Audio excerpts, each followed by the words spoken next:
वारकरी संप्रदायातील थोर महात्मे व महाराष्ट्रातील विचारवंतांची दुर्मिळ कीर्तने, प्रवचने, व्याख्याने ऐकण्यासाठी सुरेश महाराज सूळ या यूट्यूब चॅनलला अवश्य सबस्क्राइब करून बेल आयकॉन दाबा. आतापर्यंत ज्या संतांच्या वाङ्मयाबद्दल, संतांच्या चरित्राबद्दल आपण ऐकून आलात, त्या संतांच्या वाङ्मयाचा कोणता परिणाम मानवी जीवनावर होतो याचंही एक चिंतन आपल्याला मांडता येईल. कारण माणूस हा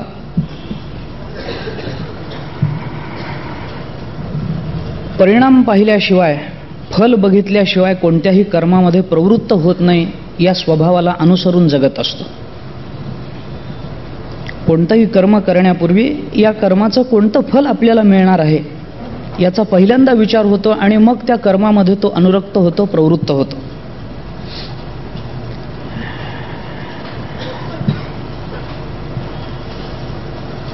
आणि या दृष्टीने शास्त्रकारांनी या संबंधाने चिंतन मांडून ठेवलंय. कार्यापेक्षाही वर्तनते असं महाभारत सांगतं. कार्याच्या अपेक्षेनं बहुतेक सगळेजण काही वर्तन करतात. किंवा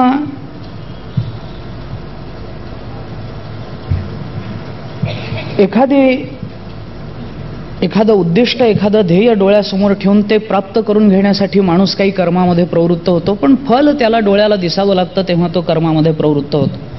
तसं संत वाङ्मयाचं कोणतं फल आपल्या जीवनामध्ये आपल्याला प्राप्त होऊ शकेल हे जोपर्यंत माणसाला कळत नाही तोपर्यंत माणूस संत वाङ्मयाच्या चिंतनामध्ये प्रवृत्त होणार नाही. संत वाङ्मयाचं सगळ्यात मोठं फल काय असावं? तुम्ही गेले 4 दिवस याचं चिंतन करता आहात. एका वाक्यात जर सांगायचं झालं तर संत वाङ्मयाचं सर्वात मोठं फल असतं सुखाची प्राप्ती. एका वाक्यात. पण केवळ सुखाची प्राप्ती एवढं संत वाङ्मयाचं फल मानून चालत नाही. थोडासा आणखीन व्यापक आपल्याला विचार करावा लागतो की संत वाङ्मयाच्या चिंतनाचा परिणाम असा होतो की मनुष्य हा उदासीन होतो. हे फल बऱ्याच जणांना आवडणार नाही याची मला कल्पना आहे.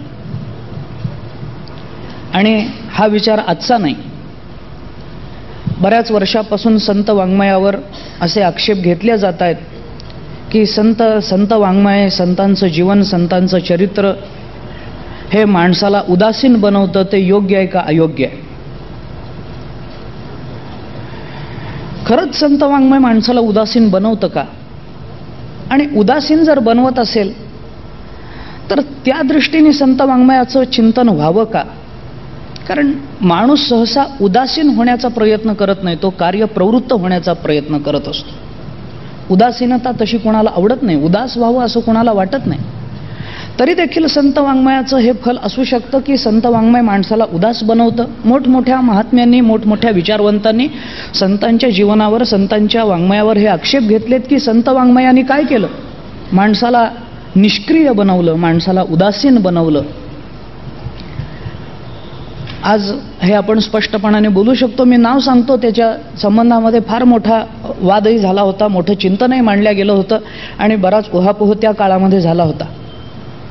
इतिहासाचार्य राजवाडे यांचं नाव आपण सर्वजण ऐकून आहोत.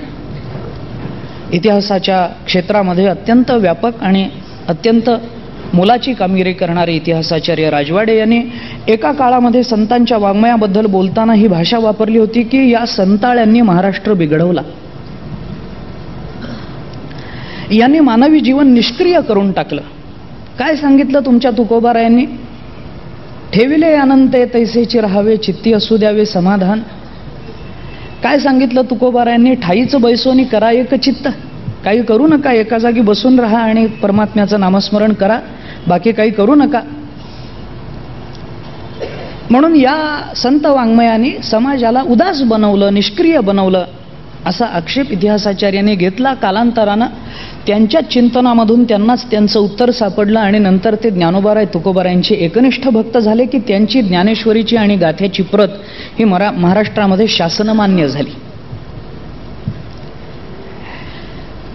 पुढील त्यांचा विचार हा जरी बाजूला ठेवला तरी हा आक्षेप जेव्हा आपण विचारात घेतो तेव्हा थोडंसं एका बाजूने आपलंही मत एककल्ली व्हायला हरकत नाही की खरंच संत वाङ्मयाचा असा कोणता परिणाम मानवी जीवनावर होतो, खरंच आपण उदास होतो का, आणि उदास जर होत असू तर ते योग्य आहे का?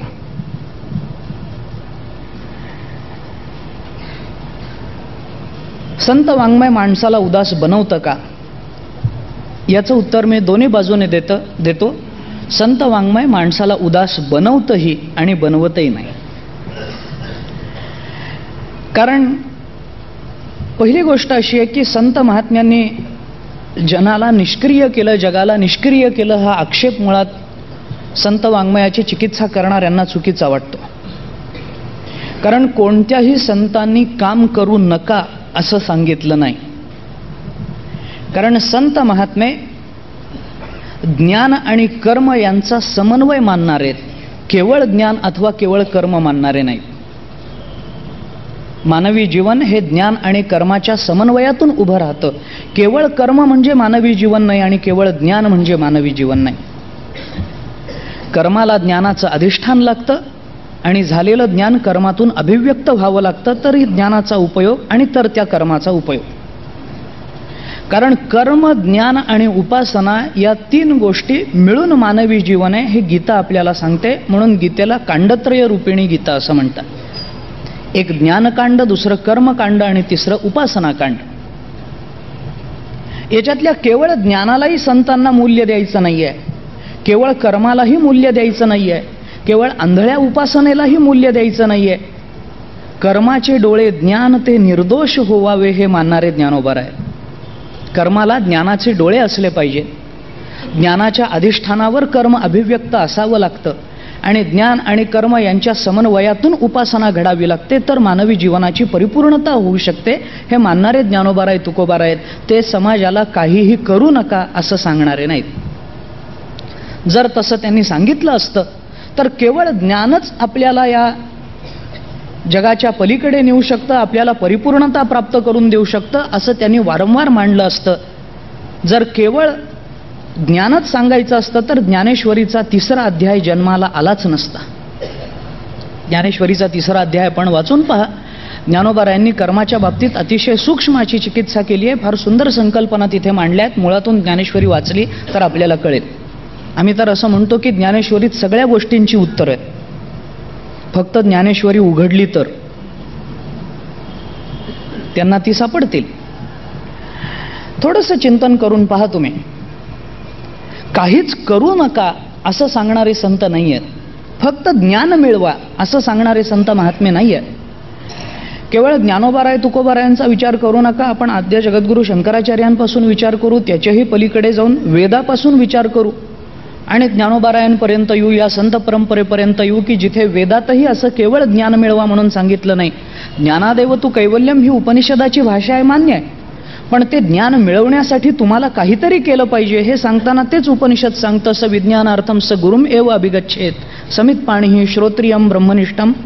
हे तेच उपनिषद बोलतं. तुम्हाला गुरुकडे जावं लागेल, गुरुचा शोध घ्यावा लागेल.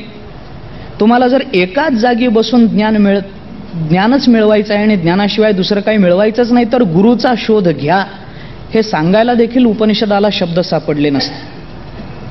ज्ञान आणि कर्म यांचा समन्वय मानणारं तत्वज्ञान हे संतांनी आपल्याला दिलं. योग वासिष्ठामध्ये वसिष्ठांनी प्रभू रामचंद्राला उपदेश करताना असं म्हटलंय, शुभाशुभाभ्याम मार्गाभ्याम वहंती वासना सरित तस्मात सर्व प्रयत्नेन योजनीया शुभेपथी. वसिष्ठ मुनी असं म्हणतात की माणसाची नदी शुभ आणि अशुभ या 2 वासनांच्या तटामधून वाहत असते. माणसाने सर्व प्रयत्नाने आपल्या वासना शुभ वासनेकडे वळवाव्यात, अशुभ वासनेकडे वळवू नयेत. तस्मात सर्व प्रयत्नेनं, या प्रयत्न शब्दाखाली तुम्ही रेघ मारायला हरकत नाही. जर केवळ ज्ञानच अपेक्षित असतं तर वसिष्ठांनी हे सांगितलं नसतं की प्रयत्नानं आपल्या भूमिका आपल्याला वळवाव्या लागतात, आपल्या भावना आपल्याला वळवाव्या लागतात. हे सांगायचं काही कारण पडलं नसतं. ज्ञानाला शास्त्राची मान्यता आहे, पण त्याच वेळेला कर्मालाही मान्यता आहे हे विसरून चालत नाही. एका कारखान्यातलं यंत्र बंद पडलं. आम्ही दृष्टांत सांगतो. एका कारखान्यातलं यंत्र बंद पडलं. यंत्र बंद पडल्यामुळे कारखान्यामध्ये निर्माण होणारा जो माल, तो माल निर्माण व्हायचा थांबला. प्रोडक्शन काही नाही. त्या कारखान्याच्या मालकाने आपल्या सर्व तज्ज्ञांना बोलावलं आणि सांगितलं की हे यंत्र बंद पडलंय, जेणेकारण आपला कारखाना बंद पडायची वेळ आली, आपण काही प्रयत्न करा आणि हे यंत्र सुरू करा. त्या तज्ज्ञांनी खूप प्रयत्न केले. तज्ज्ञ थकले सगळे. त्यांना ते यंत्र काही केल्या दुरुस्त होईना. 8 दिवस गेले, 10 दिवस गेले, महिना व्हायला लागला, तरी त्या तज्ज्ञांना ते यंत्र काही दुरुस्त करता येईना. माल तर थांबला, खर्च तर वाढायला लागला. मालक चिंतेत पडला, काय करावं. शेवटी त्याने विचार केला की असं कारखाना बंद ठेवून चालायचा नाही. मग आपण मुंबईहून यांच्यापेक्षा एका मोठ्या अभितंत्रज्ञाला बोलू, इंजिनियरला बोलू.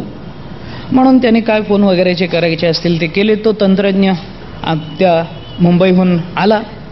त्याने ते यंत्र दाखवलं. म्हणे हे यंत्र बंद पडलं, याच्यामुळे कारखाना बंद व्हायची वेळ आली, आपण हे यंत्र सुरू करू शकाल का. त्यांनी ते यंत्र तपासलं आणि तपासून त्यांना सांगितलं, हो म्हणे मी सुरू करू शकेन. म्हणे किती वेळ लागेल तुम्हाला सुरू करायला. तो म्हणाला 2 मिनिटं. यांनी सांगितलं, बाबा आमचे तंत्रज्ञ गेले महिनाभर झटतायत हे यंत्र सुरू करण्यासाठी, त्यांना ते यंत्र सुरू होत नाही, तुम्ही 2 मिनिटात हे यंत्र सुरू करता. हा म्हणे 2 मिनिटात सुरू करेन. आनंद आहे, करा. काय हवं तुम्हाला साहित्य. त्यांनी सांगितलं काही नको, एक हातोडा पाहिजे. हातोडा द्या. त्यांना हातोडा दिला गेला. त्या तंत्रज्ञानी तो हातोडा त्या यंत्राच्या एका विवक्षित ठिकाणी मारला. त्याबरोबर ते यंत्र सुरू झालं. आनंद झाला मालकाला. त्यांनी त्यांना विचारलं, का हो तुम्ही हातोडा मारून आमचं यंत्र सुरू केलं, चांगली गोष्ट आहे. तुम्ही मुंबईहून मुद्दाम आमच्यासाठी इथे आलात, तुम्हाला किती पैसे द्यायचे. याने सांगितलं 1000 रुपये द्यायचे.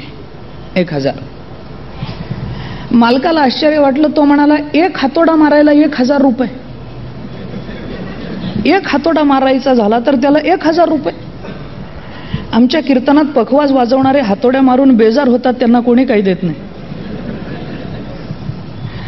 एक हातोडा तुम्ही मारला, त्याच्याबद्दल तुम्हाला 1000 रुपये द्यायचे. तो तंत्रज्ञ हुशार होत. तो म्हणाला, मालक हातोडा मारायचे 1000 रुपये नाही, मग हातोडा मारण्याचा एकच उपाय, पण तो हातोडा कुठे मारावा याच्या ज्ञानासाठी 999 रुपये. हातोडा कुठे मारायचा हेही कळलं पाहिजे, हातोडा मारताही आला पाहिजे. ज्ञान आणि कर्म याचा समन्वय जीवनामध्ये झाला पाहिजे, तर ते मानवी जीवनाचं यंत्र चालू राहतं, नाहीतर बंद पडतं.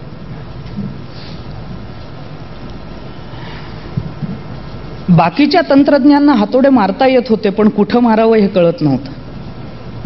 हा जर मुंबईलाच बसून राहिला असता तर याला कुठं मारावं हे कळलं असतं, पण मारता आला नसता मुंबईत बसून.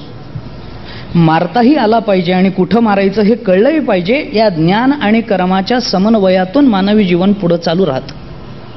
संतांनी केवळ कुठं मारायचं एवढंच लक्षात घ्या हेही सांगितलं नाही, आणि नुसतं मारत राहा हेही सांगितलं नाही.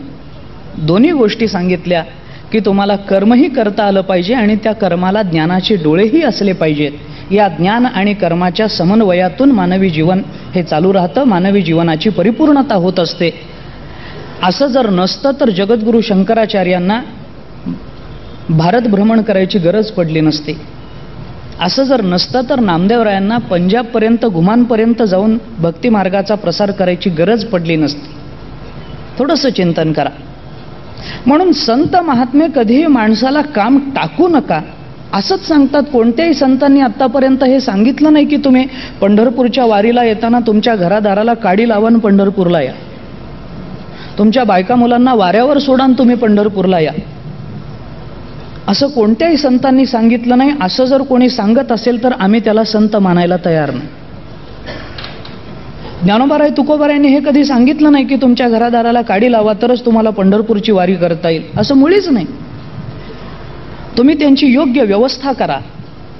तुमच्या प्रपंचाकडे तुम्ही पूर्णतः लक्ष द्या आणि प्रपंच करताना तुम्हाला परमार्थ कसा करता येईल हे आम्ही तुम्हाला सांगण्यासाठी इथे आलो. नुसताच प्रपंचाला टाकून तुम्ही परमार्थ करा हे ज्ञानोबारायांचंही म्हणणं नाही. तुम्ही 16व्या अध्यायामध्ये 17व्या अध्यायामध्ये जे दानाचं वर्णन आहे, त्या दानाच्या वर्णनात ज्ञानोबारायांनी जी भूमिका मांडली त्याचं चिंतन करा. ज्ञानोबारायांनी असं म्हटलं नाही की दान करताना आपल्याजवळ असणारं नसणारं सगळं तुम्ही धन संपत्ती लुटून द्या, दान करून टाका. मुळीच ज्ञानोबारायांचं म्हणणं. ज्ञानोबाराय सांगतात यथासंपन्ने वित्ते, जेवढं तुम्हाला शक्य आहे तेवढंच तुम्ही दान द्या. आधी आपल्या कुटुंबाचं भरण पोषण करा आणि जर धन उरत असेल तर त्याच्यातला आपल्या भविष्याचा विचार करून त्याच्यातला काही अंश तुम्ही दान द्या. म्हणजे परमार्थ सांगत असतानाही आपल्या संसाराला सोडून परमार्थ करा, हे ज्ञानोबारायांचं म्हणणं नाही. ज्ञानोबाराय तर म्हणतात जयाचे ऐहिक धड नाही तयाचे परत्र पुससी काही. अरे ज्याचं ऐहिकच धड नाही तो परत्र त्याचं काय विचाराल? तो परत्रात आपला संसार ज्याचा थोडासा समाधानकारक असतो तो समाधानानं परमार्थ करू शकतो. जगद्गुरु शंकराचार्यांनी शतश्लोकीच्या एका श्लोकामध्ये परमार्थ करण्याची 2 कारणं सांगितली आहेत.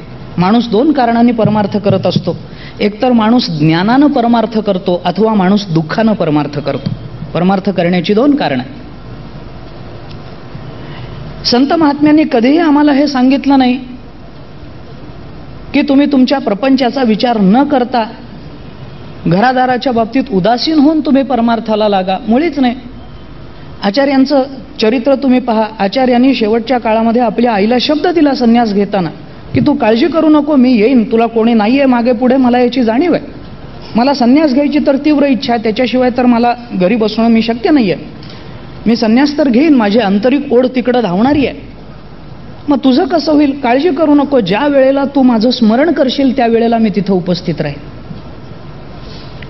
आचार्यांना संन्यास घेतल्यानंतर आईला वाऱ्यावर सोडून निघून जाता आलं असतं, पण आचार्य गेले नाहीत, याच्यातच त्यांचं मोठेपण आहे. पहा तुम्ही चिंतन करू.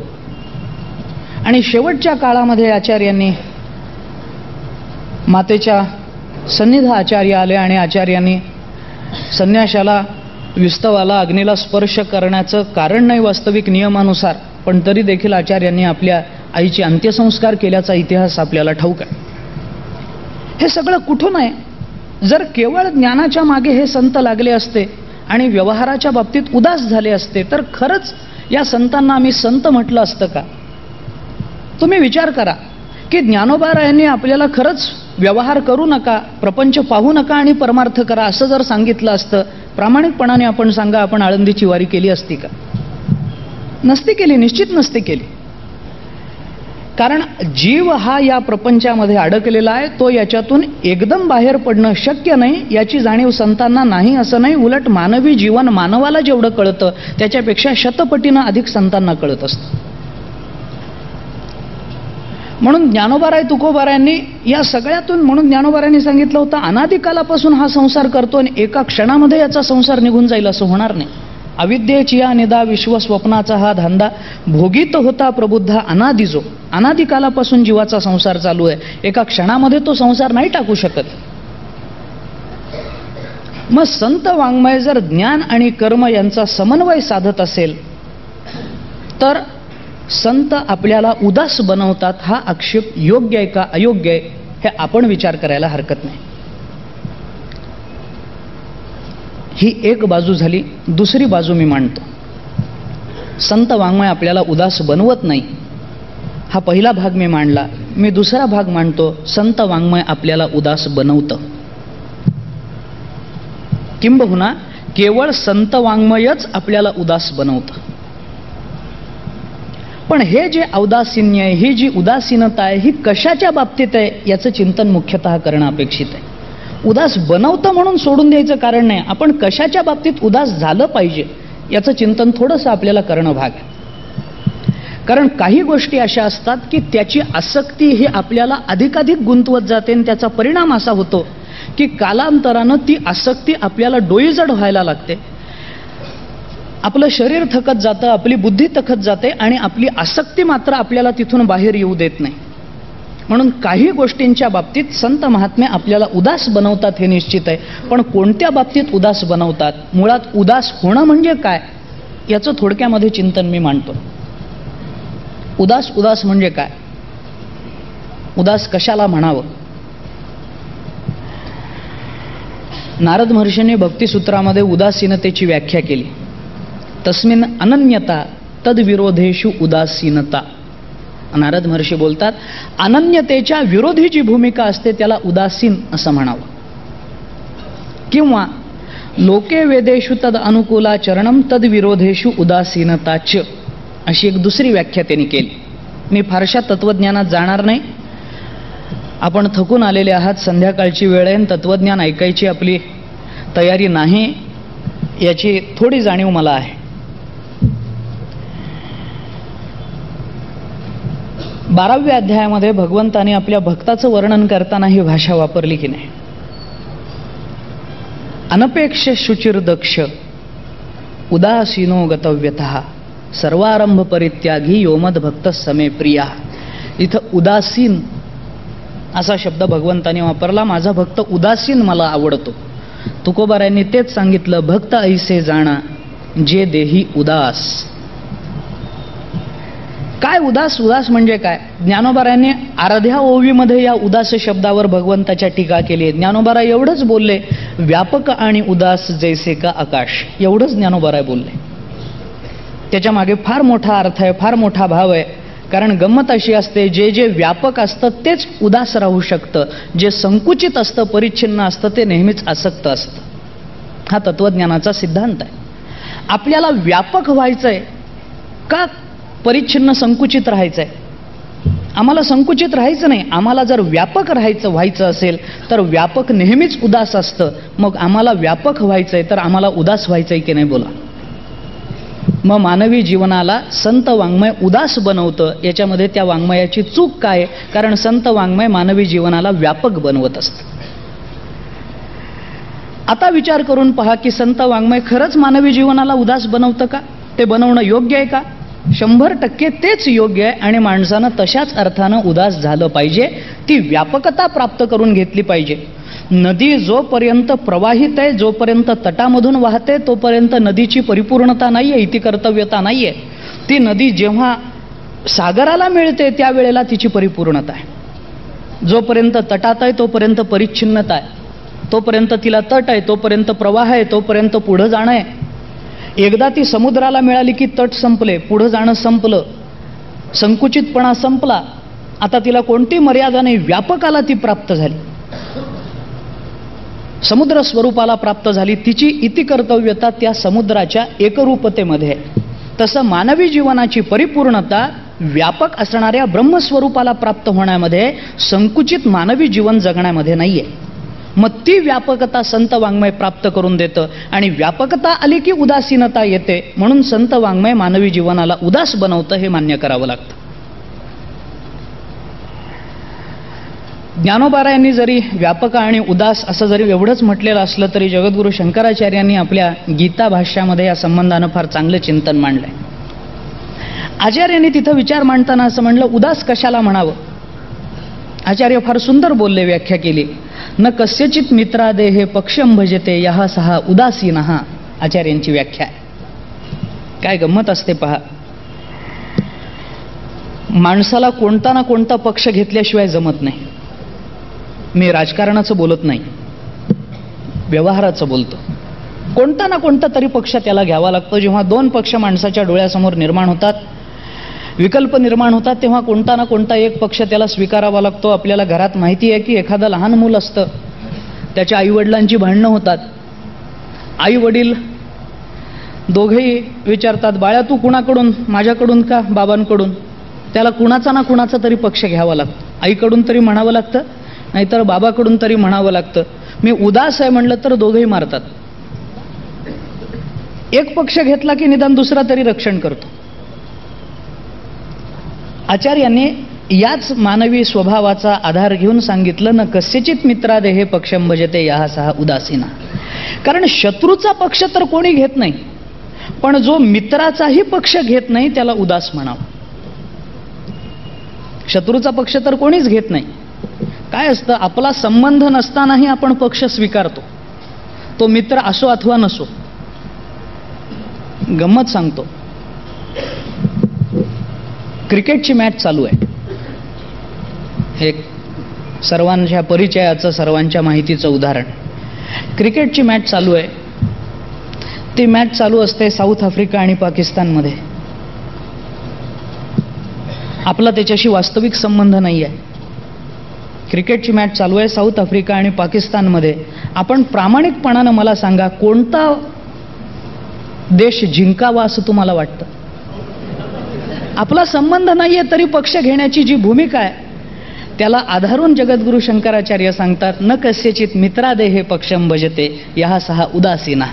उदासीन त्याला म्हणावं, शत्रूचा पक्ष तर कोणीच घेत नसतं, पण मित्राचा पक्षही जो स्वीकारत नाही त्याला उदास म्हणावं. ती उदासीनता खरी उदासीनता. मग ही जी उदासीनता आहे ही कशाच्या बाबतीत? उदासीन म्हणजे मिळालं तरी काही न वाटणं आणि गेलं तरी काही न वाटणं, या दोघांच्या मधली अवस्था. आसक्ती आणि त्याग या दोघांच्या मधली अवस्था, तिला म्हणायचं उदासीनता.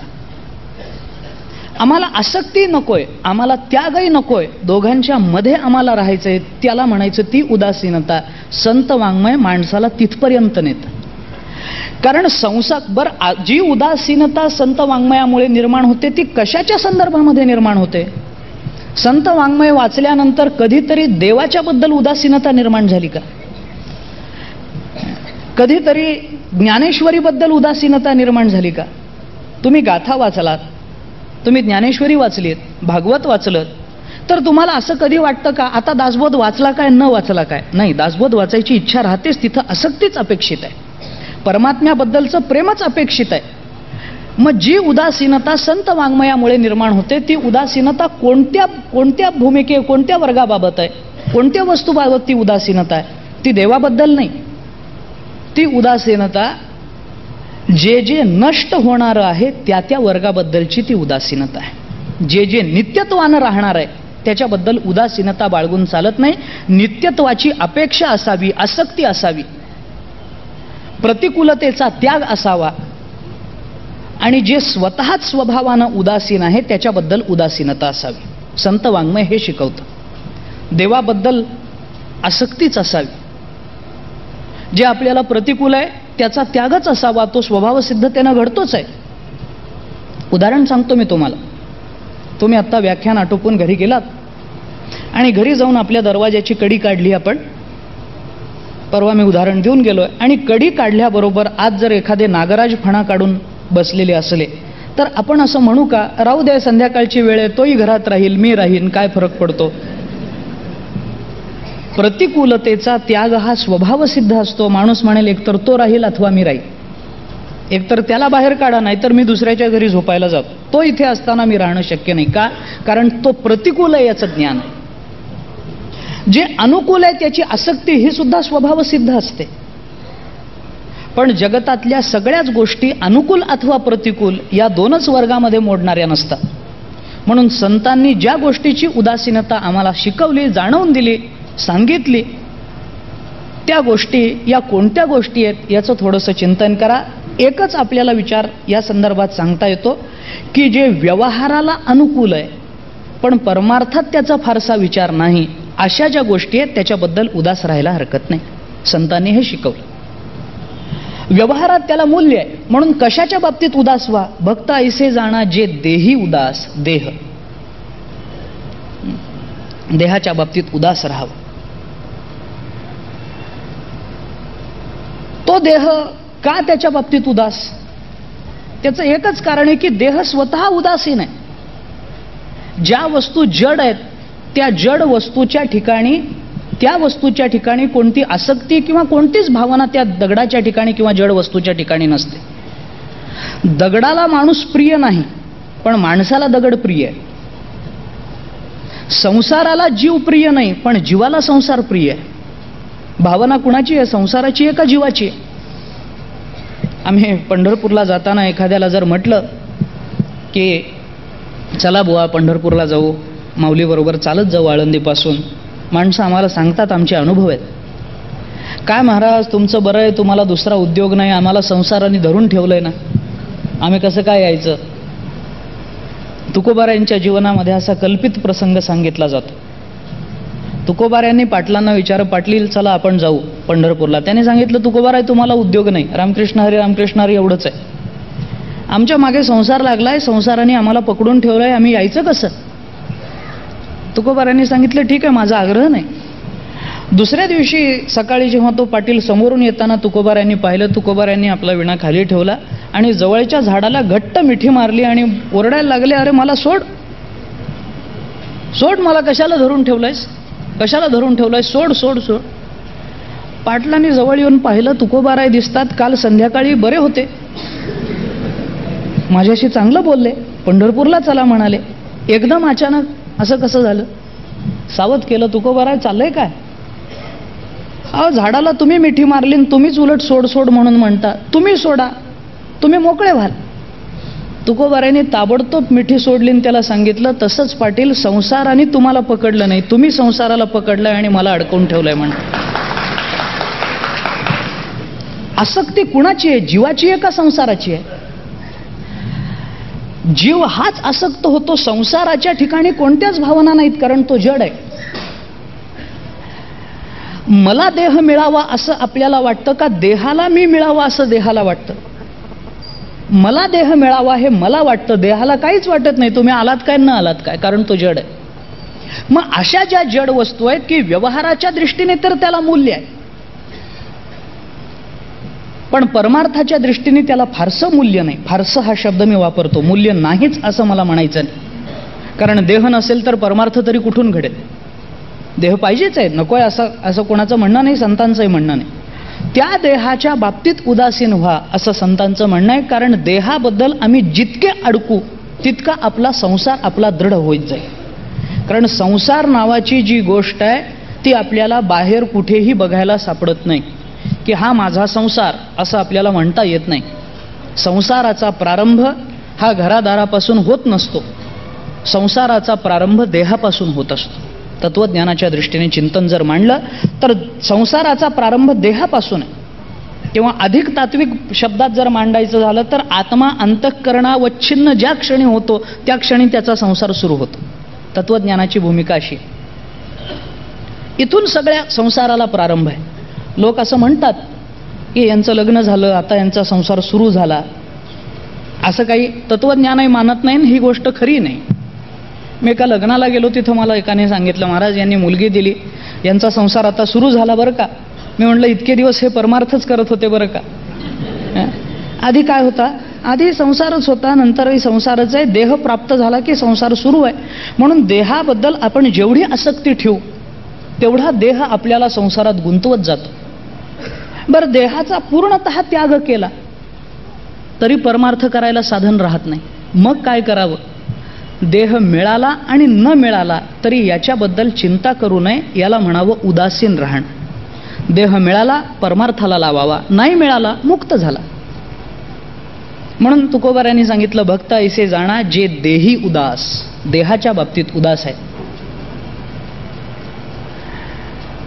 नामदेव यांचा प्रसिद्ध अभंग सांगतो, देह मिळाला तरी चालेल, किंवा तुकोबारायांचा अभंग आहे, नाटाचे अभंग आपण वाचा. तुकोबारायांच्या पुष्कळ ठिकाणी तुकोबारायांनी याचं चिंतन मांड. देह मिळाला चांगला आहे. तुकोबाराय सांगतात, शरीर उत्तम चांगले, शरीर सुखाचे घोसुले, शरीरे साध्य होय केले, शरीरे साधले परब्रह्म. मिळाला ना त्याच्यानं परमात्मा साधून घ्या. गेला देह, कधीतरी जाणारच होता ना, गेला, एवढं वाईट वाटायचं काय कारण आहे? कधीतरी जाणारच होता, गेला, संपला. आता त्याचा विचार, कधी ना कधी देह नावाची गोष्ट आपल्याला नित्यत्वानं टिकवून ठेवता येत नाही. ठेवण्याचा प्रयत्न जरी केला तरी ती टिकत नाही. साधी गोष्ट आहे. किती काळ देह टिकेल?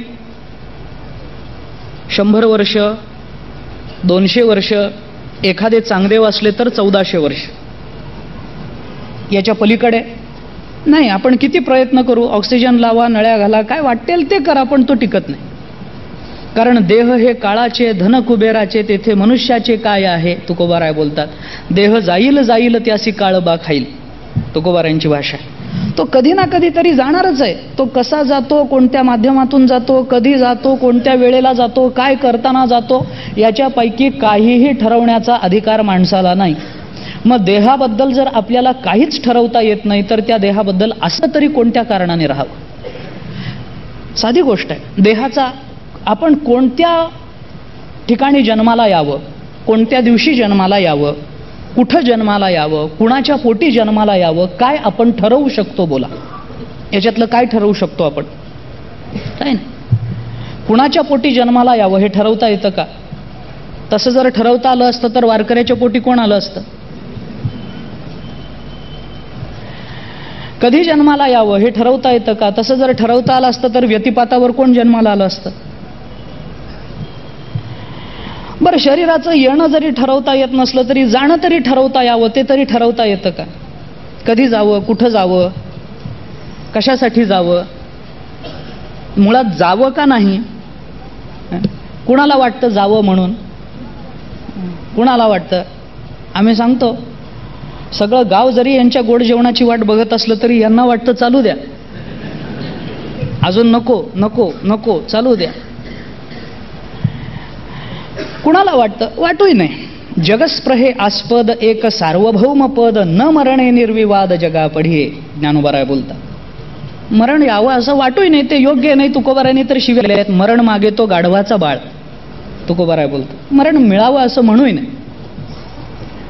पुराणामध्ये त्याचं चिंतन आहे. पुराण असं सांगतं, काही ठिकाणी शास्त्रामध्ये अशा संकल्पना मांडलेल्या आहेत की 2 देवता अशा आहेत की त्या देवता कायम जगतामध्ये 24 तास फिरत असतात. त्या देवतांना एकच नाद आहे, त्यांचं एकच काम आहे, ऐकेल त्याला तथास्तु म्हणायचं. म्हणून माणसाने असं म्हणू नये आमचं काय, आम्ही गरीब माणसं, त्याने ऐकलं तथास्तु म्हटलं तर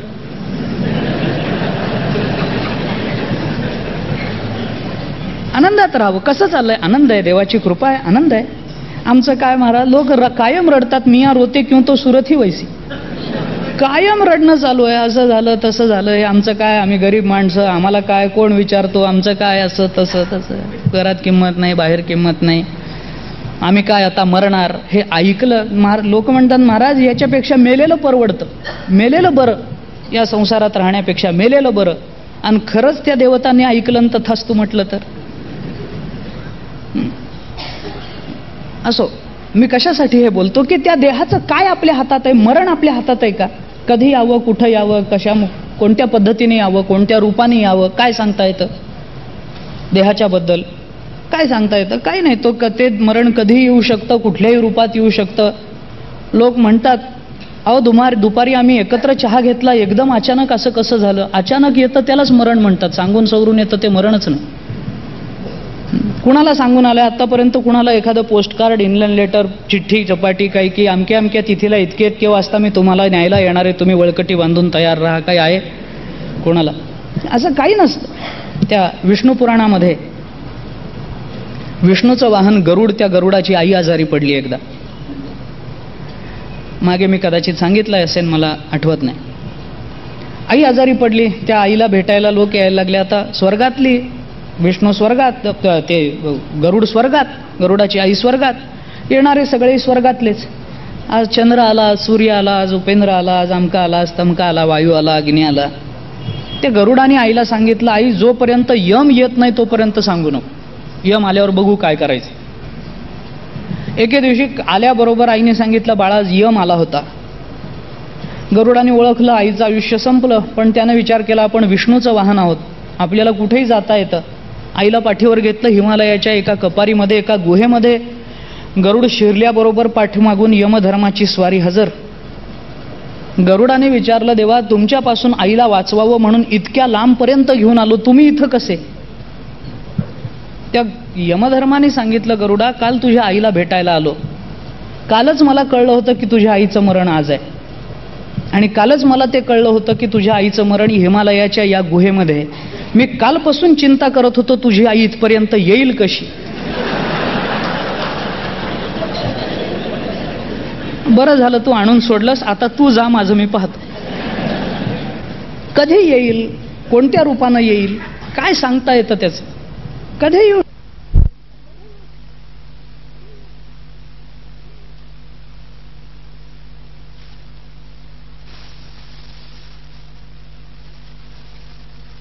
येतं, ते कोणत्याही रूपाने येतं, ते कोणत्याही वेळी येतं.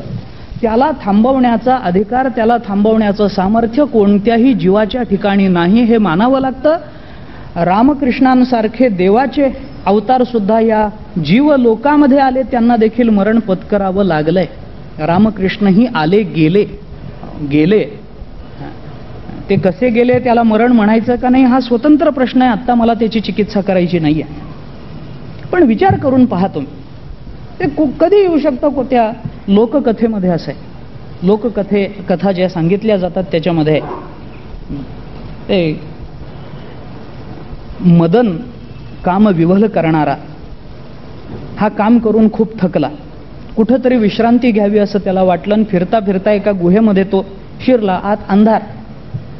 या गुहेमध्ये गेल्याबरोबर त्याने आपलं धनुष्यबाण काढून टाकलं, आपला भाता काढून टाकला, जमिनीवर टाकून दिला. थकला होता, ताबडतोब झोप लागली. ती गुहा होती यमधर्माची, त्याच्यामध्ये काम गेला होता. कालांतरानं त्याची विश्रांती झाली आणि तो जागा झाला. मग आपलं धनुष्यबाण उचललं, भाता टाकलेला बघतो तर त्याच्यातले बाण विखुरलेले. मग त्याच्यातले कोणते जे हाताला येतील ते बाण त्याने घेतले आणि आपल्या भात्यामध्ये ठेवले, आणि तिथनं तो बाहेर आला. यमाच्या गुहेत गेलेला काम मदन, त्याने हाताला येतील ते बाण घेतले आणि तो बाहेर पडला. तेव्हापासून म्हातारी माणसंही कामविवल होताना दिसतात आणि तरुणही मरताना दिसतात. कारण कोणता बाण कुणाचा आहे हे कळत नाही. अंधार होतात. कोणता बाण, आपण यमाचा बाण उचललाय का कामाचा बाण उचललाय हे त्या मदनालाही ठाऊक नाही. हाताला येईल तो बाण त्याने मारावा. मग जर तो कामाचा असला आणि तरुणाला लागला तर तरुण कामविवल होईल, पण यमाचा असला आणि तरुणाला लागला तर तरुण मरताना दिसतात आणि म्हातारी माणसं कामविवल होताना दिसतात. अशी एक लोककथा सांगितली. मी कशासाठी बोलतो हे, की या देहाचं निश्चित काय आपल्या हातात आहे म्हणून या देहाबद्दल आपण आसक्त राहावं. ते परमार्थाचं साधन आहे, मान्य आहे, पण वापरलं तर, जर ते संसारासाठीच आपण वापरत राहू तर मिळालेल्या वस्तूचं एक तत्वज्ञानाचा सिद्धांत सांगतो, समाजशास्त्राचा म्हणा, तत्वज्ञानाचा म्हणा, काही म्हणा. जी वस्तू ज्या कारणासाठी निर्माण झाली ती वस्तू त्या कारणाशिवाय अन्य कारणांसाठी वापरल्या गेली तर निर्माण झालेली वस्तू निरुपयोगी ठरते. हा समाजशास्त्राचा सिद्धांत आहे. पहा, जे समाजशास्त्रज्ञ आहेत, माझा अभ्यास नाही पण आहेत, त्यांनी तपासून पाहावं.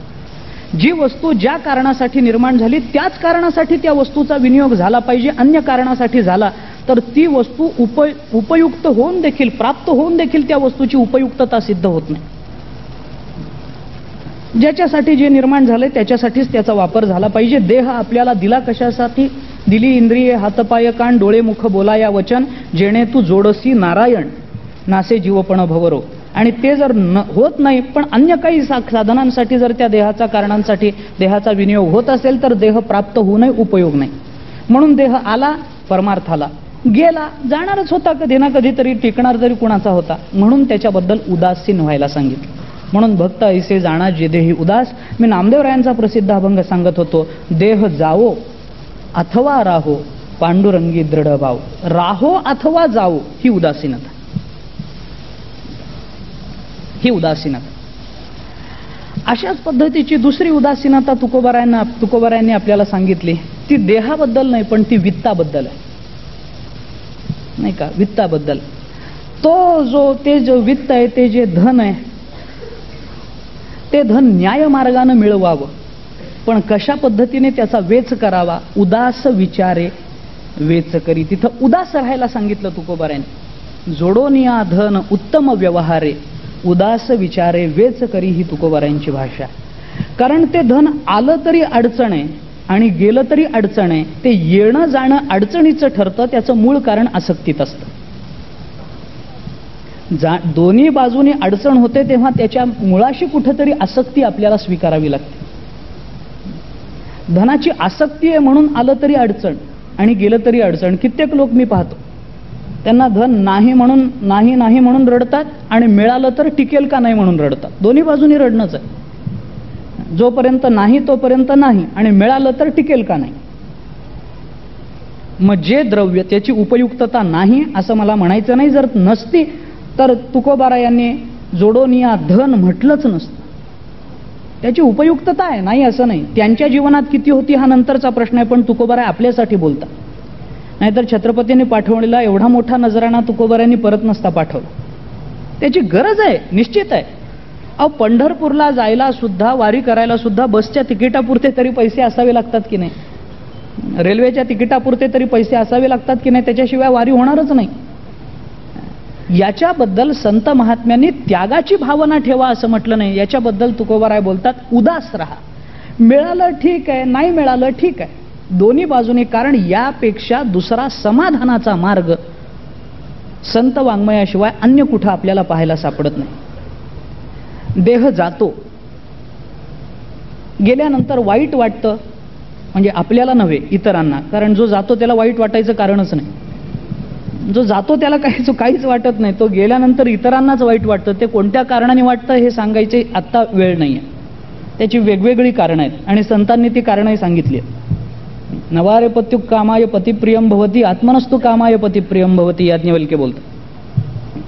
जवळ मोठा चाले धंदा तव बहीण म्हणे दादा, तुकोबाराय बोलतात. धनवंता लागी सर्व मान्यता आहे जगी, पुष्कळ आहे सोडून द्या.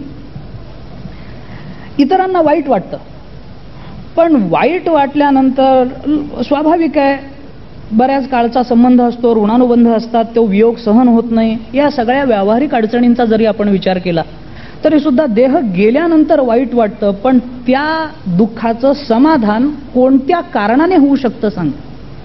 एखाद्या स्त्रीचा पती गेला तर तिला कोणत्या कारणाने आपण शांत, कोणत्या उपायानं आपण तिला शांत करू शकतो? कोणताच उपाय नाही तिथं. तिला हेच सांगावं लागतं की बाई, जन्माला आलेला जीव जाणारा आहे हे सांगावं लागतं. जातस्य ही ध्रुवो मृत्युर्ध्रुवम जन्म मृतस्य च, हा गीतेचा अबाधित सिद्धांत त्यावेळेला उपयोगी पडतो. कुणाचं सांत्वन करायला गेलं की लोक उलट, महाराज तुम्हाला दुसरं काही सुचतच नाही का? गीता, तत्वज्ञान, ज्ञानेश्वरी ह्याच्यापेक्षा दुसरं काही तुम्हाला सांगता येत नाही का? तिचा नवरा गेल.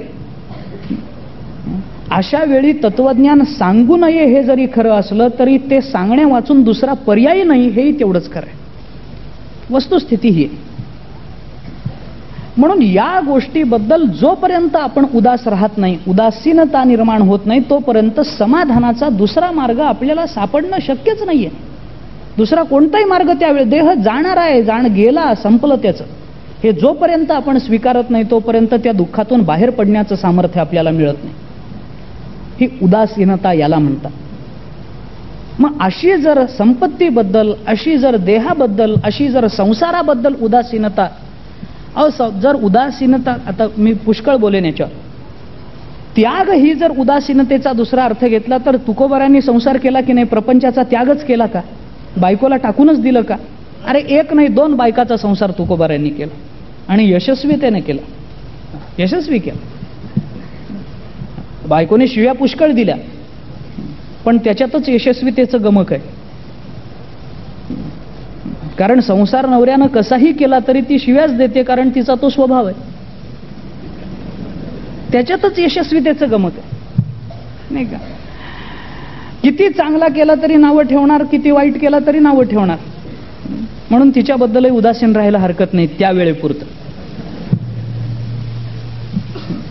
पहा, विचार करून आपण संसाराचा त्याग करा. देहाच्या बद्दल, द्रव्याच्या बद्दल, या सगळ्या ज्या व्यावहारिक गोष्टी आहेत की व्यवहारामध्ये त्याला मूल्य आहे पण परमार्थामध्ये त्याला फारसं मूल्य नाही, अशा गोष्टीबद्दल उदासीन राहा. संसाराचं काय, तुम्ही आम्ही तरी काय संसार करतो? संसार करावा नाथ महाराजांनी करावा. आपण ऐकून आलात काल परवा, संसार करावा नाथ महाराजांनी करावा. संपन्न जीवन, संपन्न जीवन.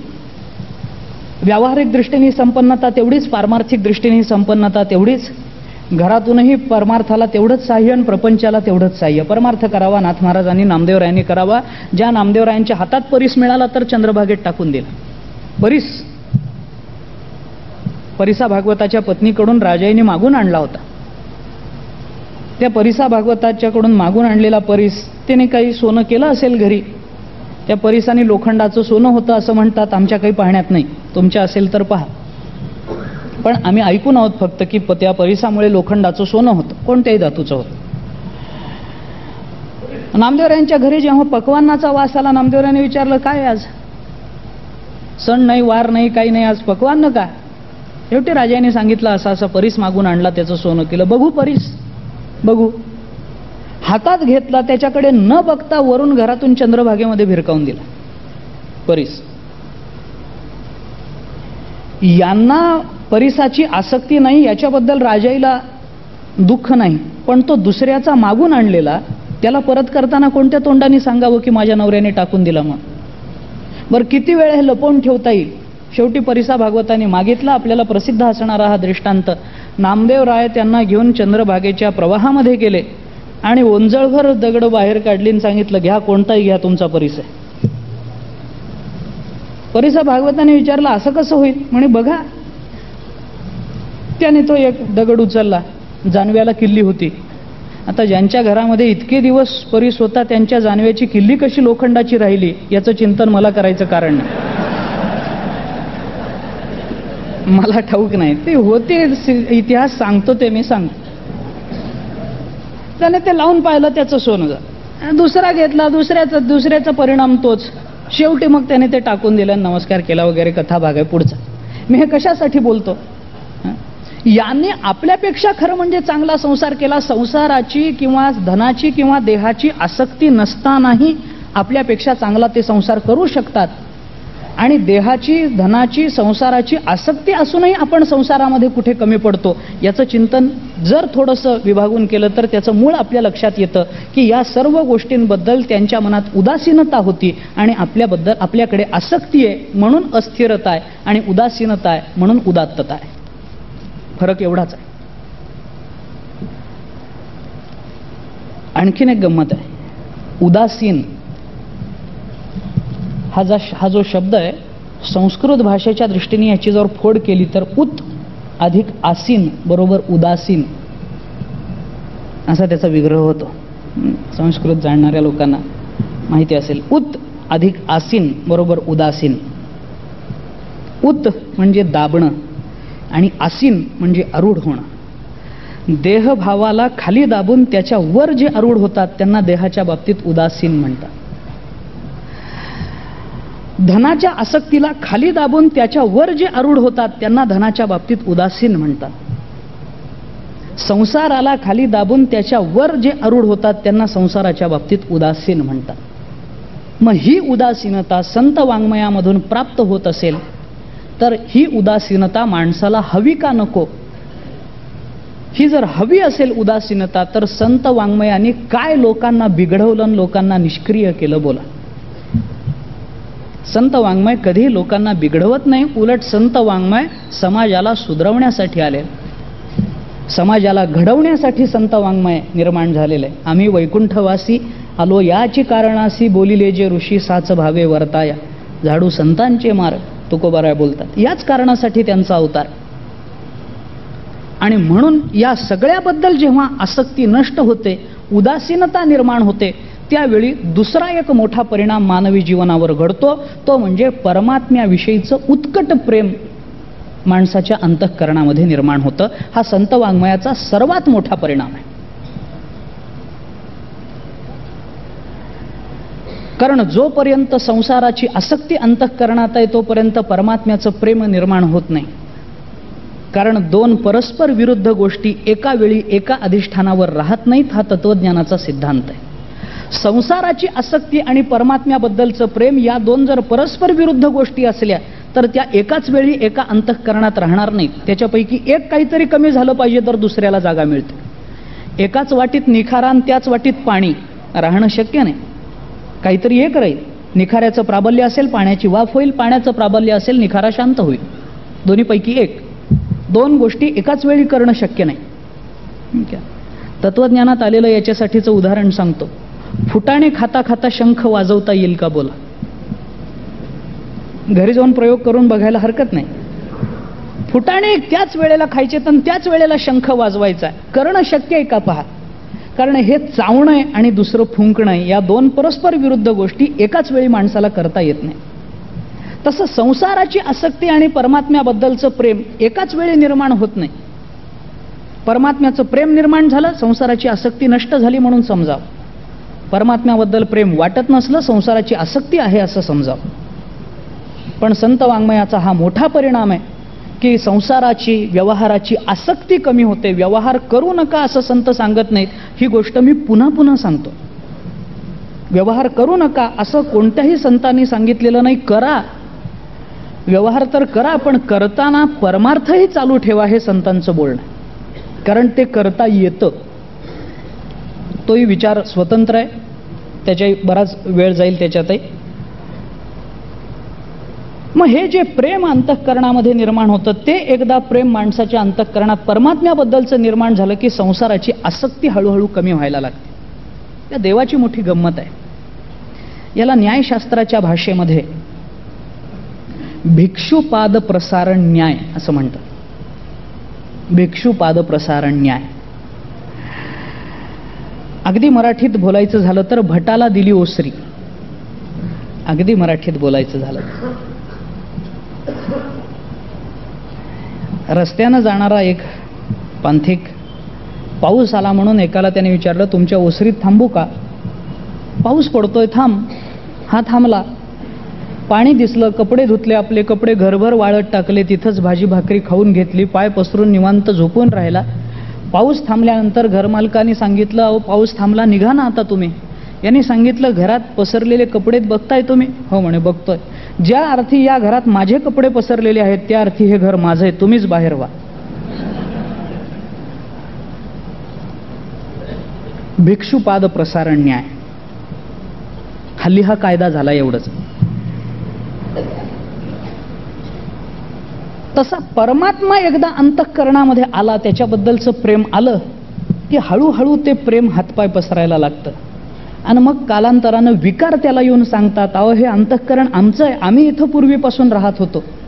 मग ते परमात्म्याचं प्रेम त्या विकारांना सांगतं, हे बघता इथं पसरलेलं सगळं, ज्या अर्थी हे पसरलेलं माझं आहे त्या अर्थी हे अंतःकरण माझं आहे, तुम्हीच इथनं बाजूला व्हा, आता हे घर माझं झालं. याला भिक्षुपाद प्रसारण न्याय असं म्हणतात न्यायाच्या भाषेत. एकदा ते प्रेम निर्माण झालं की संसाराची आसक्ती कमी होते आणि परमात्म्याबद्दलचं प्रेम निर्माण होणं ही परमार्थातली अतिशय मोठी जमेची बाजू आहे. प्रेम निर्माण होणं म्हणजे काय? ते प्रेम कशाला म्हणावं, ती भक्ती कशाला म्हणावी, याच्यासाठी आपल्याला नारद महर्षींनी एका वाक्यात सांगून टाकलं, भक्ती भक्ती भक्ती म्हणजे काय? सात्वस्मिन् परमप्रेम रूपा अमृत रूपाच. नारद महर्षी एका सूत्रामध्ये सांगतात, सात्वस्मिन् परमप्रेम रूपा. अस्मिन पद वापरलंय, सा हे पद वापरलंय. संस्कृत जाणकारांनी याचं थोडंसं चिंतन करणं आवश्यक आहे. सा म्हणजे कोण, अस्मिन कोण आहे, अस्मिन हे पद कुणाला लावता येऊ शकतं? अस्मिन हे सानिध्य दाखवणारं पद आहे. अस्मिन म्हणजे अत्यंत जवळचा. असा अत्यंत जवळचा जो आहे त्याच्याबद्दल त्याच्यावर परमप्रेम करणं याचं नाव भक्ती आहे. आपल्याला अत्यंत जवळ कोण आहे? अत्यंत जवळ कोण आहे की ज्याच्यावर आपल्याला परमप्रेम करता येतं? परमप्रेमास्पद कोण आहे? जग जरी किंवा कुटुंब जरी जवळचं वाटत असलं तरी हे किती जवळचं आहे? शरीराच्या आत का शरीराच्या बाहेर? पत्नीला पती परमप्रिय आहे, मान्य आहे, पण शरीराच्या बाहेर का शरीराच्या आत? किती जवळ आहे? काही झालं तरी शरीराच्या बाहेर. पण शरीराच्या आत असणारा एक परमप्रिय असतो, त्याचं नाव आहे परमात्मा. तो बाहेर नसतो. तो इतका अस्मिन आहे, इतका सन्निध आहे की बाकी सगळ्या सन्निध वाटणाऱ्या गोष्टींपेक्षाही तो अत्यंत सन्निध आहे. तो प्रियाची परमसीमा, तो भेटे माऊली आत्मा, तया खेवी अटे डिंडिमा सांसारिक हे. 17वा अध्याय ज्ञानेश्वरी वाचा. इयम आत्मा परानंद परप्रेमास्पदम यतः मानभूयहि भूयासम इति प्रेमात्मनि क्षते. पंचदशीकार बोलतात. अत्यंत परमप्रिय, अत्यंत जवळचा, अत्यंत सन्निध, अत्यंत आपला, अत्यंत आपला. बाकीचे लोक आपलेत, प्रश्न त्याचा नाही, पण हे आपले पण कुठपर्यंत आहे? जोपर्यंत संकट येत नाही तोपर्यंत. संकट आलं की जे आपले नसतात त्यांना नातेवाईक म्हणतात.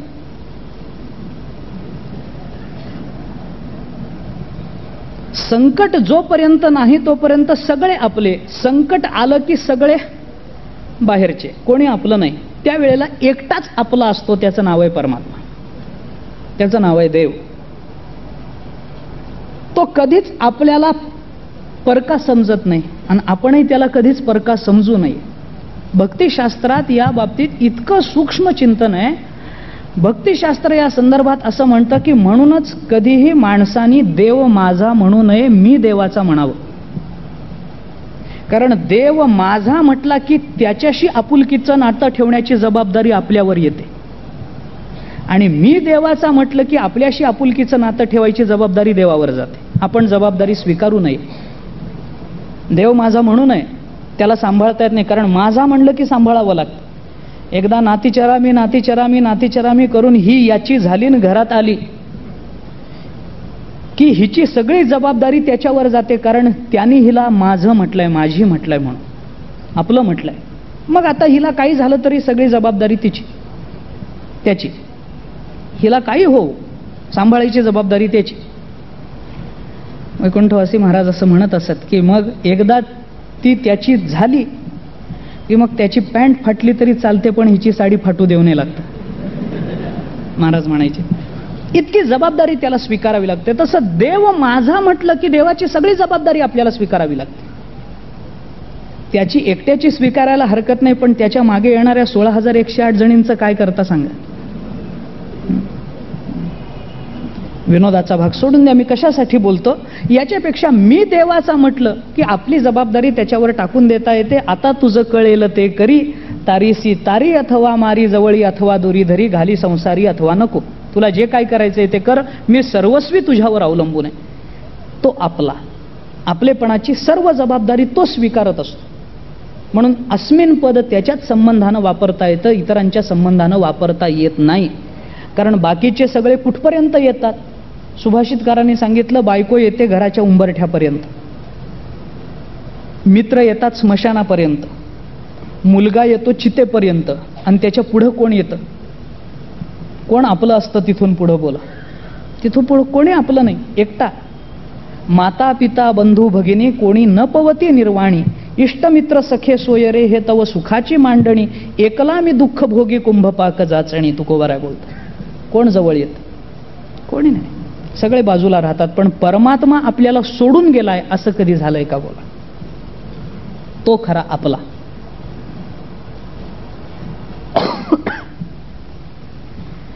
नारद महर्षींची दुर्वास महर्षींची गाठ पडली. नारदांचा चेहरा प्रफुल्लित झालेला.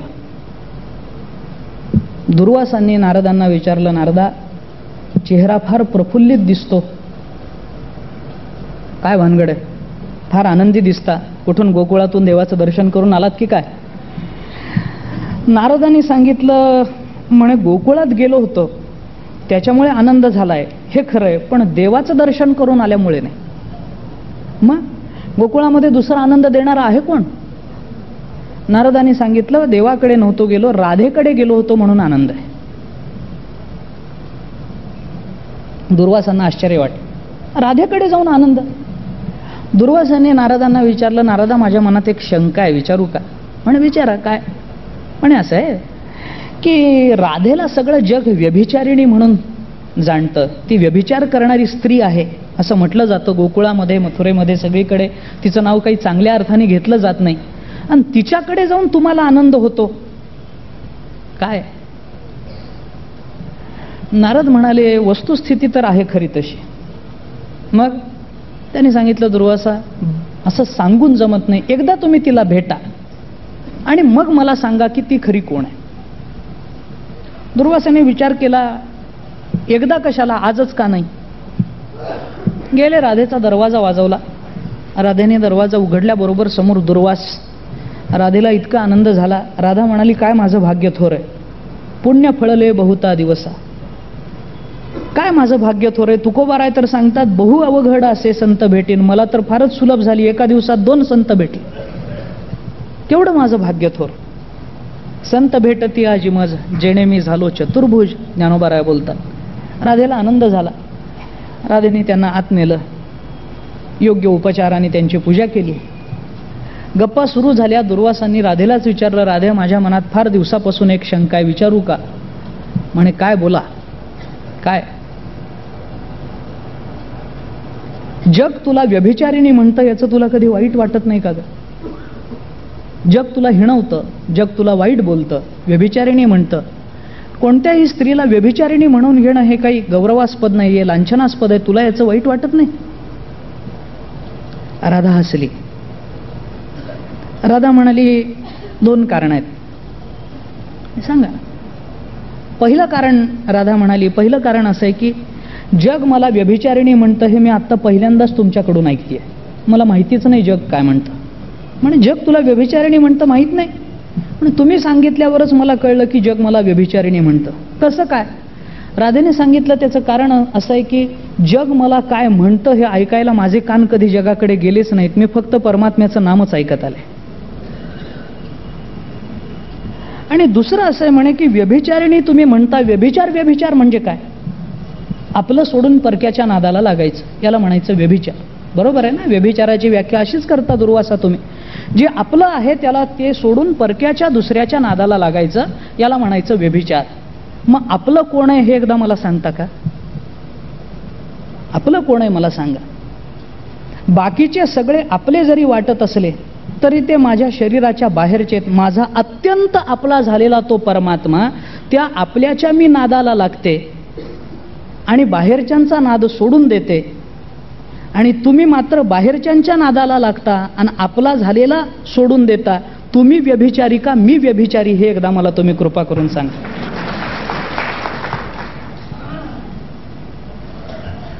इतका तो अत्यंत आपला आहे, इतका तो जवळचा आहे, इतका तो सन्निध आहे. म्हणून सातू अस्मिन या अस्मिन पदावरून परमात्म्याकडे जावं लागतं.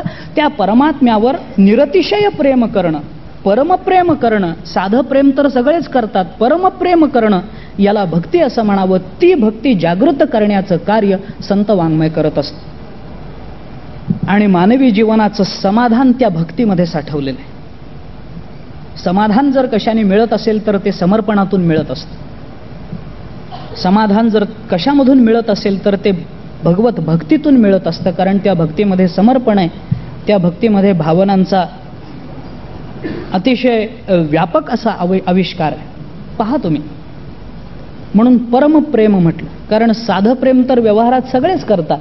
महाभारताने म्हटलंय कार्यापेक्षाही वर्तन्ते भावस्निग्धा सुदुर्लभा. महाभारत बोल. कार्याच्या अपेक्षेनं प्रेम करणारे जगात पुष्कळ आहेत, पण भावस्निग्ध निरपेक्ष प्रेम करणारे अत्यंत दुर्लभ. म्हणून असे जे अत्यंत दुर्लभ आहेत तेच भक्त मला आवडतात. बहुनाम जन्मनामंते ज्ञानवान माम प्रपद्यते वासुदेव सर्वमिती स महात्मा सुदुर्लभा. भगवान बोलतायत अर्जुनाला. गीता वाचा आपण. असा दुर्लभ कोण आहे? तो भक्त आहे. कशासाठी बोलतो? की साधं प्रेम करणं वेगळं आणि परमप्रेम करणं वेगळं. मग हे प्रेम म्हणजे आहे काय?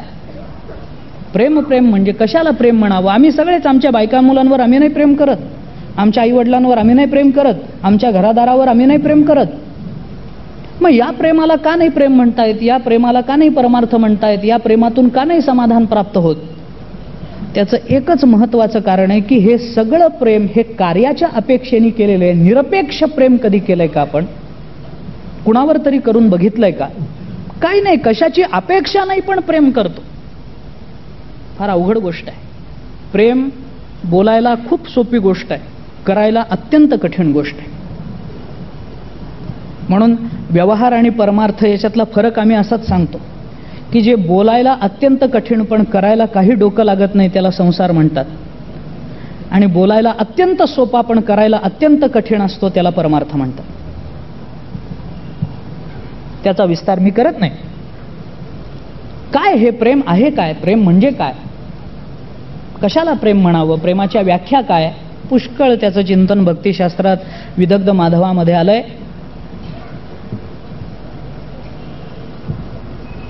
किती प्रेम गोपिकांनी केलं, किती प्रेम भक्तांनी केलं, किती प्रेम ज्ञानोबारायांनी केलं. त्या प्रेमाचा आविष्कार कसा होता, त्या प्रेमाचं स्वरूप कसं होतं, त्यांची चरित्र जर आपण पाहू तर आपल्याला कळतं.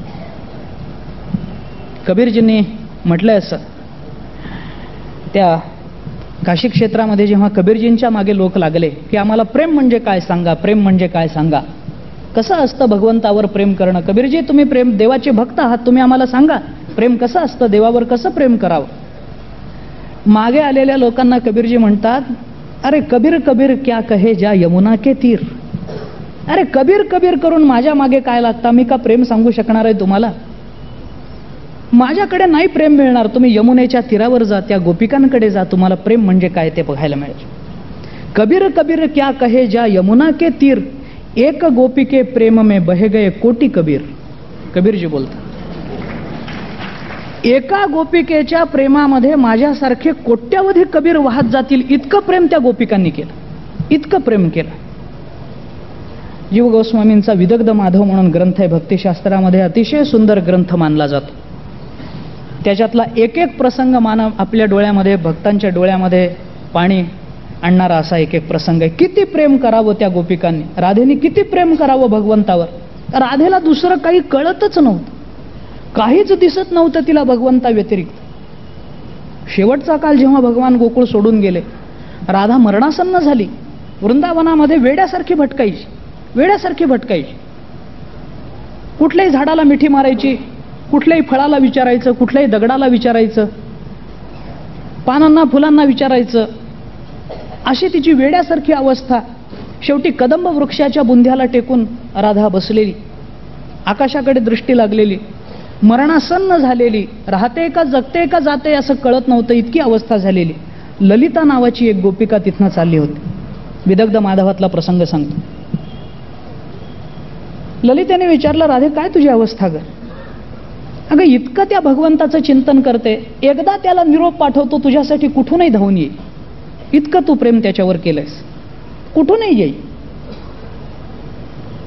राधेने सांगितलं, नको म्हणे, त्याला त्रास होईल असं काही करायचं नाही, हेच प्रेम आहे. माझ्यासाठी त्याला यावं लागू नये. नाही, त्यांनी माझ्यासाठी म्हणून येऊ नये. मी कोण आहे? माझ्यासारखे लाखो भक्त कदाचित त्याचे असतील, कुणाकुणाकडे त्यांनी लक्ष ठेवावं. मग ललिता म्हणाली, नाही मला पटत नाही, मी असं करते, मी त्याच्याकडे जाते, कान्होबाला सांगते की राधेची अशी अवस्था आहे, ती मरायला टेकली, आपण कृपा करून एकदा या आणि तिला दर्शन द्या. राधा म्हणाली, जाऊ नको, तो अपमान करेल, हकलून देईल, तो बरं बोलणार नाही तुझ्याशी, त्याला नाटकं करायची सवय आहे, तू त्याच्याकडे जाऊ नको. ललिता म्हणाली, तुझी अवस्था मला बघवत नाही, मी गेल्याशिवाय राहणार नाही. ललिता गेली. परमात्म्याने स्वभावाप्रमाणे नाटकं केली, परमात्मा आले नाही. ललिता खिन्न मनाने खाली मान घालून परत आली. तिचा चेहरा बघितल्याबरोबर राधेने ओळखलं. राधा म्हणाली, ललिते मी म्हणाले होते तुला तू जाऊ नको म्हणून, का गेलीस त्याच्या दरवाजात? कशासाठी त्याचा उंबरठा ओलांडला असतो? काय गरज पडली होती आपल्याला? अगं पण तुझी अवस्था म्हणे, माझी अवस्था, मी तर मरणार आहे, त्याच्या विरहात मी तर जगणं शक्य नाही. आता एक करा. काय करायचं? काय नाही, मी मरताना माझे दोन्ही हात या कदंबाच्या वृक्षाला घट्ट आवळून बांधून टाका, त्याच अवस्थेत माझे प्राण गेले पाहिजे. ललिता म्हणाली, राधे असं का? अगं घरी जाऊ, मी तुला भगवंताच्या चरणाचं तीर्थ पाजते. नाही, मला काही नको याच्यापैकी. या कदंब वृक्षाला, कदंबाचा वृक्ष आपण पाहिला असेल कदाचित, अतिशय बुंधा, त्याचा मोठा काळा बुंधा असतो, आपण कदाचित पाहिलं असेल. म्हणजे या कदंब वृक्षाला माझे हात करकचून घट्ट बांधून टाका, मी मेले तरी हात न सुटले पाहिजेत असं बांधायचं. कशासाठी? राधेने जे उत्तर दिलंय त्याच्यात राधेचं प्रेम किती आहे, किती व्यापकता त्या प्रेमाला आहे हे कळत. राधा म्हणाली, याच्यासाठी बांधायचं. कशासाठी? की मरताना तर मी त्याला भेटू शकले नाही, माझे प्राण जाताना तरी तो मला भेटला नाही, पण तो नाही तर त्याच्या रंगाला मिठी मारून मी मेले याचं समाधान मला शेवटी राहील. केवढं व्यापक, केवढं उदात्त प्रेम. असं प्रेम आपण कधी करून पाहिलंय का कुणावर? तर ते निरपेक्ष प्रेम ठरेल, तर ते परमप्रेम ठरेल. आणि अशा परमप्रेमाचं उद्दीपन संत वाङ्मयाच्या विचारामुळे होतं. हा संत वाङ्मयाचा सर्वात मोठा परिणाम मानवी जीवनावरचा. याच्या पलीकडे माणसाला दुसऱ्या कोणत्याही गोष्टीची गरज नाही. असं हे परमप्रेम भगवंतावरचं. काय प्रेम करतं, प्रेम म्हणजे काय, याचा अनुभव या सगळ्या कथांमधून, या चरित्रामधून आपल्याला पाहायला सापडतो. ज्ञानोबारायांचं तसंच आहे, तुकोबारायांचं तसंच आहे. काही नेनून या आण एक विठ्ठलची जाण, ज्ञानोबाराय बोलतात. काही जाणू नये पांडुरंगा वीण, तुकोबाराय बोलतात. बस देवा आम्हाला द्यायचं तर फक्त तुमचं प्रेमच पाहिजे. प्रेम सुख देई, प्रेम सुख देई, प्रेमे विण नाही समाधान. जाणून नेणं ते करी माझे मन, तुझी प्रेमखूण देवून या, तुकोबाराय बोलतात. केवढी व्यापक आहे. करोनी उचित प्रेम घाली हृदयात, कान्होबाराय बोलतात. केवढी व्यापकता आहे या प्रेमामध्ये. हे प्रेम म्हणजे काय आहे? अगदी व्यावहारिक भाषेत माझ्या व्याख्यानाचा मी शेवट करतो. प्रेम म्हणजे काय, कशाला प्रेम म्हणावं? अगदी सोप्या भाषेत माझ्या बुद्धीने जर सांगायचं झालं तर जे लहानाला लहान ठेवत नाही आणि मोठ्याला मोठं ठेवत नाही त्याला प्रेम म्हणावं. मला असं वाटतं प्रेमाची व्याख्या अशी करावी की जे लहानाला लहान ठेवत नाही आणि मोठ्याला मोठं राहू देत नाही त्याला प्रेम म्हणावं. प्रेमामध्ये कोणी लहान नाही, प्रेमामध्ये कोणी मोठा नाही. प्रेमामध्ये एवढा मोठा परमात्मा पण ज्ञानोबारायांची भिंत ओढतो. प्रेमामध्ये एवढा मोठा परमात्मा पण तो जनाबाईबरोबर दळायला लागतो. कुठलं लहान मोठे पण आलंय? दोघे एका स्तरावर आहेत, दोघे एका सत्तेवर आहेत आणि तरी देखील दोघे एकरूप होऊन एकमेकांशी देवाणघेवाणीचा व्यवहार करतायत. हे प्रेम आहे. लहान राहत नाही कोणी. प्रेम करणारा लहान राहत नाही आणि प्रेम करवून घेणारा मोठा राहत नाही. लहान मोठेपणा हा संपून जातो. ते प्रेम खरं प्रेम. आमच्याकडे एक कलेक्टर होते, अति कडक कलेक्टर, अति कडक. त्यांच्या समोर जायचं म्हणजे लोक थरथर कापायचे. लोकांना वाटायचं आपलं काम न झालेलं परवडेल पण यांच्या समोर जाऊन उपयोग नाही. नको, यांच्या समोर नको जायला. हे का कुठे रागावतील, काय दोष काढतील आणि काय वेडवाकडं बोलतील. नको, आमचं काम नाही झालेलं परवडेल. आमच्या परिचयाचे होते. एके दिवशी ते ज्या ठिकाणी नोकरीला होते तिथं त्या गावाला कीर्तनाला जाण्याचा प्रसंग आला. कीर्तनाला गेलो. ते बिचारे पूर्वपरिचित, ते कीर्तनाला आले मुद्दाम वेळ काढून. कीर्तनाला बसले, कीर्तन झालं. दुसऱ्या दिवशी सकाळी निघायचं काला करून.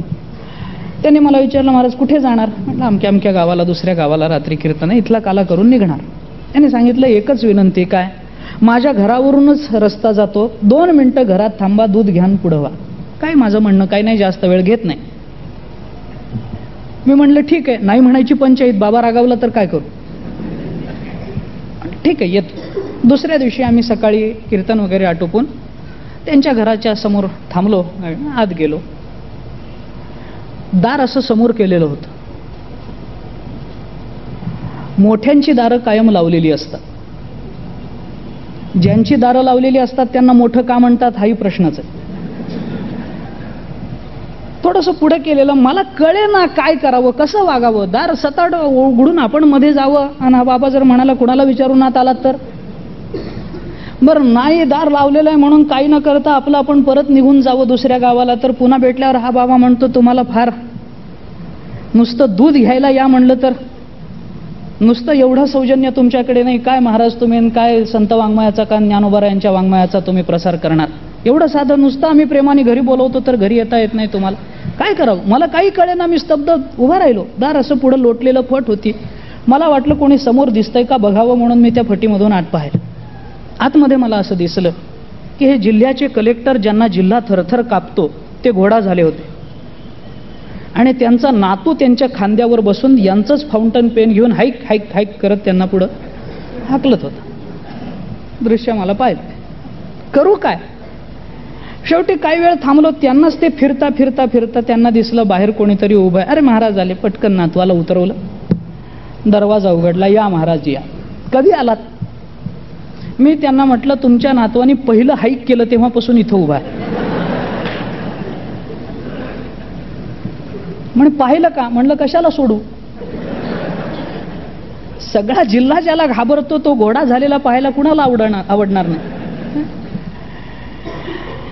दृष्टांत संपला. विनोदाचा भाग सोडून द्या. मला एकच सांगायचंय की एवढा जिल्हा ज्याला घाबरतो त्याचा नातू त्याच्या खांद्यावर बसून त्याला घोडा करतो. काय कारण असावं? एकच कारण, प्रेम. दुसरं कारणच नाही. त्या प्रेमामध्ये हा नातू लहान राहिला नाही, हा कलेक्टर राहिला नाही. याचं मोठेपण प्रेमाने विसरायला लावलं आणि याचं लहानपण प्रेमाने विसरायला लावलं. त्या दोघांना एक आणणारं प्रेम. आणि हे प्रेम अंतःकरणामध्ये परमात्म्याबद्दल निर्माण करणं हे संत वाङ्मयाचं सर्वात महत्त्वाचं कार्य. म्हणून संत वाङ्मय माणसाला उदास बनवतं पण ते संसाराच्या आसक्तीतून बाहेर काढतं आणि परमात्म्याबद्दल आसक्त बनवतं. ही उदासीनता संत वाङ्मय संसाराबद्दलची निर्माण करतं. म्हणून त्या उदासीनतेची गरज आहे आणि ते योग्य आहे हे आपल्याला मान्य करावं लागतं. मग भले कोणी संताळ्यांनी काहीही केलं म्हटलं तरी त्याचा उपयोग होणार नाही. संतांनी जे केलं तेच योग्य आहे. संतांनी अंतःकरणामध्ये प्रेमाचं स्फुल्लिंग पेटवलं तेच योग्य आहे. आणि ते प्रेम अंतःकरणात एकदा निर्माण झालं की ते प्रेम परमात्म्याला आणि आपल्याला एका सत्तेवर घेऊन येतं. हा केवढा मोठा लाभ त्या प्रेमाचा संत वाङ्मयातून आपल्याला संत महात्म्यांनी आपल्या हातात आणून दिलाय. हे संतांचे केवढे तरी उपकार आपल्याला मानावे लागतात. हे कशासाठी सगळं सांगायचं? त्याचं मूळ कारण हे आहे की संत वाङ्मय हे असं आपल्या जीवनाला परिपूर्ण बनवत असतं, आकार देत असतं. म्हणून त्यांचं त्या वाङ्मयाचं चिंतन करणं हे आपलं प्रत्येकाचं कर्तव्य ठरतं असं मला वाटतं. कोणताही सांप्रदायिक अभिनिवेश न ठेवता मी हे सांगू शकतो की ज्ञानेश्वरी ही सगळ्यांची आहे, गाथा ही सगळ्यांची आहे, भागवत ही सगळ्यांचं आहे. याच्यामध्ये माझा कोणताही सांप्रदायिक अभिनिवेश नाही. मी जरी एका विशिष्ट संप्रदायाचा पाईक म्हणून घेत असलो तरी इथं बोलताना मी हे सांगतो की याच्यात कोणताही सांप्रदायिक अभिनिवेश नाही. जगातल्या कोणत्याही माणसाला ज्ञानेश्वरी दिशा देऊ शकते. जगातल्या कोणत्याही जीवाला, कितीही अधःपतित झालेल्या जीवाला ज्ञानेश्वरी आकार देऊ शकते. एवढं ज्ञानेश्वरीचं तुकोबारायांच्या, ज्ञानोबारायांच्या शब्दाचं सामर्थ्य आहे. आणि ते सामर्थ्य आपल्याला परमात्म स्वरूप करूनही परमात्म्याची भक्ती करायला योग्य बनवतं, उचित बनवतं. हा संत वाङ्मयाचा सगळ्यात मोठा परिणाम आहे. आणि ते प्रेम जर निर्माण व्हायचं असेल तर ज्या गोष्टी नश्वर आहेत त्याच्याबद्दल आसक्त न राहता उदासच राहावं लागतं. म्हणून संत वाङ्मय एकीकडे माणसाला भौतिक गोष्टींच्या बाबतीत उदासीन बनवतं आणि प्रेमाच्या बाबतीत मात्र आसक्त बनवतं. हा संत वाङ्मयाचा फार मोठा परिणाम मानवी जीवनावर होतो. तो परिणाम संत वाङ्मयाचा आश्रय जर आपण करू तर तो आपल्यावरही होईल. आपल्याला संत वाङ्मयाचा आश्रय करण्याची बुद्धी त्याच ज्ञानोबाराय तुकोबाराय समर्थांनी द्यावी अशी प्रार्थना मी करतो. आणि माझ्या वाणीला आम्ही विराम देतो. जी सेवा माझ्याकडून या सरडा व्याख्यानमालेमध्ये झाली, मी माझ्या सांप्रदायिक बुद्धीनुसार याला सेवाच म्हणतो. भले ते व्याख्यान असलं तरी ही सेवाच आहे. मोठ्यांचं वर्णन करणं ही सेवाच असते त्यांची. ते